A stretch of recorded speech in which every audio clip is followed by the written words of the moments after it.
score full marks in board exam? Let me give you my brief introduction. My name is Ria and I scored 96% in class 10th and 98% in class. How to score full marks in English board exam? Let's see. So English देखो सबसे आसान subject होता है और मेरा भी हमेशा से फेवरेट सब्जेक्ट था. माई 10th score was 96 and 12th score was 98 in English. English इतना ईजी सब्जेक्ट है ना कि तुम एक रात पहले भी पढ़ोगे ना तुम्हारा बहुत ईजिली हो जाएगा. सो तुम्हें करना क्या है, इंग्लिश में सिर्फ NCERTs इंपॉर्टेंट होती है, उसके अलावा कुछ भी नहीं. NCERTs को जितनी बार भी पढ़ो बहुत अच्छी तरीके से पढ़ो, अंडरलाइन करो कुछ वर्ड्स और कुछ की पॉइंट्स तुम अपने आंसर्स में डाल सकते हो.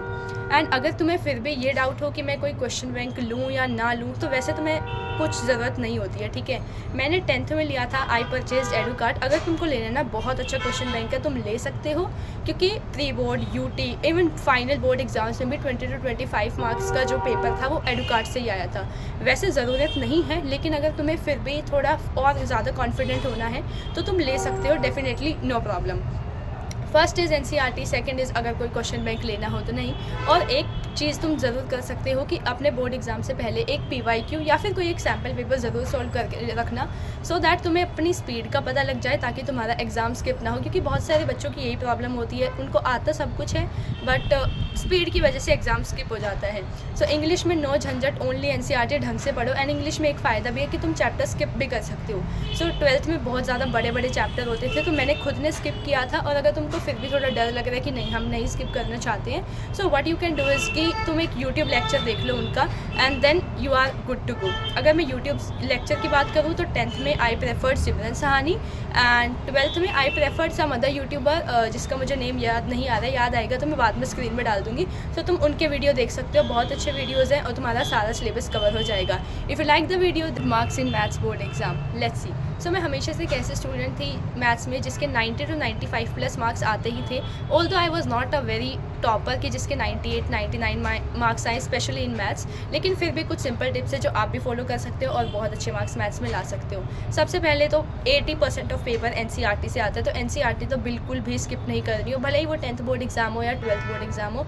NCERTs को बिल्कुल रट लेना है, एक एक क्वेश्चन तुम्हें आता होना चाहिए कि NCERT से तो एटलीस्ट मार्क्स ना कटें.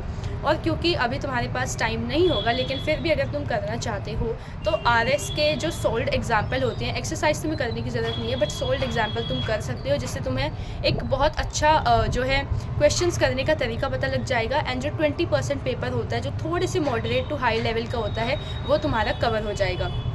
And third, very very important, maths में यही प्रॉब्लम होती है कि पेपर रह जाता है बच्चों का, कंप्लीट नहीं हो पाता है. तो एक क्वेश्चन पे तो बिल्कुल भी टाइम नहीं लगाना है. ठीक है, तुम पहले से अपना एक सैम्पल पेपर सॉल्व करके जाओ, 2-3 सैम्पल पेपर टाइम लिमिट के साथ सॉल्व करके जाओ ताकि तुम्हें थोड़ी प्रैक्टिस हो जाए कि एक्चुअली तुम्हें लिखना कैसे है.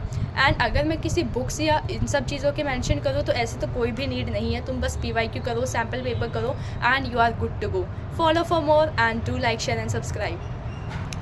Marks in SST board exam, let's see. So in SST I am specifically mentioning history and pol science for 12th students as well and for 10th students as well. So SST was always my favorite subject and जिसमें मेरे हमेशा बहुत ही ज़्यादा अच्छे marks आते थे. So SST के लिए सिंपल, ओनली NCERTs, लाइक तुमको NCERTs से अलावा बाहर कहीं भी नहीं जाना है. NCERT स्टार्ट करो, यूट्यूब लेक्चर्स देख सकते हो, सिमरन सहानी के देख सकते हो, बहुत अच्छे हैं, या फिर दिगराज सर के देख सकते हो, वो भी बहुत अच्छे हैं. तो तुम वहाँ से यूट्यूब लेक्चर्स देखो, उसके बाद अपना टॉपिक कवर करो एंड NCERTs को पढ़ो. लाइक तुम्हें 3 से 4 बार तो तुमने NCERT पढ़ लेनी चाहिए ही अगर तुम्हें बहुत अच्छे मार्क्स लेके आने हैं. उसके बाद जो मेन इंपॉर्टेंट चीज़ आती है वो है आंसर राइटिंग, बिकॉज ये जो थ्योरी पेपर होती है, हिस्ट्री, पॉलिटिकल हिस्ट्री, इनमें मार्क्स आपके आंसर राइटिंग को देख के ही करते हैं. लाइक अब आंसर राइटिंग से I am not specifically referring to good head writing, उसका कोई फ़र्क नहीं है, बट एक प्रॉपर वे ऑफ प्रेजेंटेशन होता है जिससे तुम्हें लिखना होता है, लाइक स्पेस छोड़ना, पॉइंट्स बनाना, ये सारी चीज़ें जो तुम्हें बहुत ज़्यादा एक्स्ट्रा मार्क्स दिलवाती हैं. तो आंसर राइटिंग देखो, उसको तुम कैसे प्रैक्टिस कर सकते हो.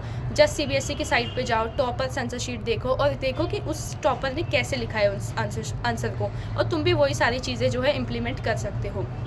एंड थर्ड, वेरी इंपॉर्टेंट चीज़, जो तुम्हारा CBSE का सैम्पल पेपर होगा उसको बिल्कुल भी मिस मत करना. मेरे 12th के बोर्ड एग्जाम्स में 3 क्वेश्चंस, वो भी 5 मार्क्स के, डायरेक्टली सैम्पल पेपर से ही आए थे, और जिन्होंने मिस किया ऑफकोर्स उनका तो लॉस हो ही गया.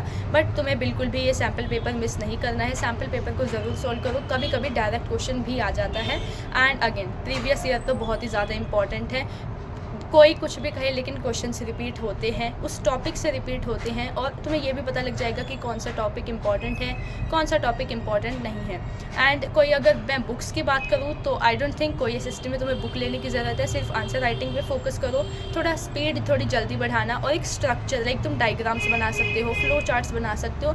इससे क्या होगा कि टीचर तुम्हारे पूरे आंसर नहीं पढ़ेगा और सिर्फ जो मेन पॉइंट्स है वही पढ़ेगा। एंड अंडरलाइन करना बहुत ज़्यादा इंपॉर्टेंट है SST और या कोई भी थ्योरी सब्जेक्ट में। So these are all of the tips. Follow for more and do like, share and subscribe. Board exam तो साइंस का पेपर ना देखो कुछ ज़्यादा मुश्किल नहीं आता है। 10th सबसे ईजीएस्ट क्लास होगी, तुम आगे जितने भी एग्ज़ाम दोगे सबसे ज़्यादा इजी पेपर 10th के एग्ज़ाम के ही होंगे। सो साइंस में अगेन सबसे पहले जो हर एक एग्ज़ाम में होता है वो तुमको वही फॉलो करना है, NCERTs को पढ़ना है। एंड दूसरा, क्योंकि अब थोड़ा कॉम्पिटेंसी बेस्ड क्वेश्चन ज़्यादा आते हैं, तो एक काम तुम कर सकते हो, CBSE की वेबसाइट पर क्वेश्चन बैंक्स आते हैं, ऑफिशियल क्वेश्चन बैंक, तो तुम वहाँ से डाउनलोड कर सकते हो। एंड जो भी वहाँ पर केस स्टडीज़ दी हो तुम उनको डेफिनेटली प्रैक्टिस करना, बिकॉज वो बहुत ज़्यादा इंपॉर्टेंट होती है और कभी कभी डायरेक्टली बोर्ड एग्जाम्स में आ भी जाती हैं।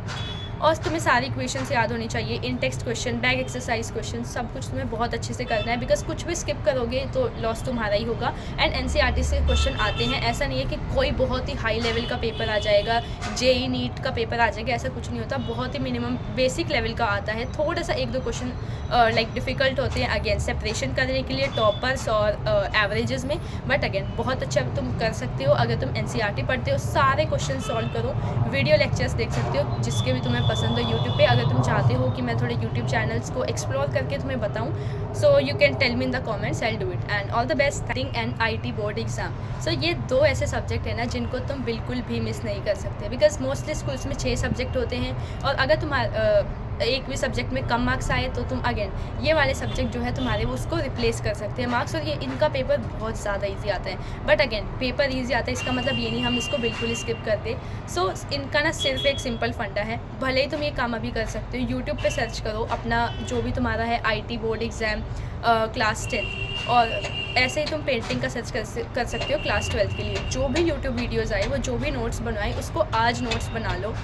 बोर्ड एग्ज़ाम तक तुमको सिर्फ वही नोट्स रेफ़र करने हैं, उसके अलावा कुछ भी नहीं करना। और जितना आंसर लंबा लिखोगे वही अच्छा, थोड़ा पॉइंट्स में लिखने का ट्राई करना बस। इसके अलावा तुमको इन 2 सब्जेक्ट में तो कुछ भी करने की ज़रूरत नहीं है। अगेन सब्जेक्ट ईजी हैं और इम्पॉर्टेंट भी बहुत ज़्यादा है, बिकॉज कुछ सब्जेक्ट्स ऐसे होते हैं हमारे मेन सब्जेक्ट जिसमें मार्क्स कम आ जाते हैं, तो ये सब्जेक्ट वहाँ पे रिप्लेस कर देते हैं, तुम्हारी परसेंटेज ऑब्वियसली बूस्ट हो जाती है। So follow for more of like this videos and do like, share and comment. Thank you.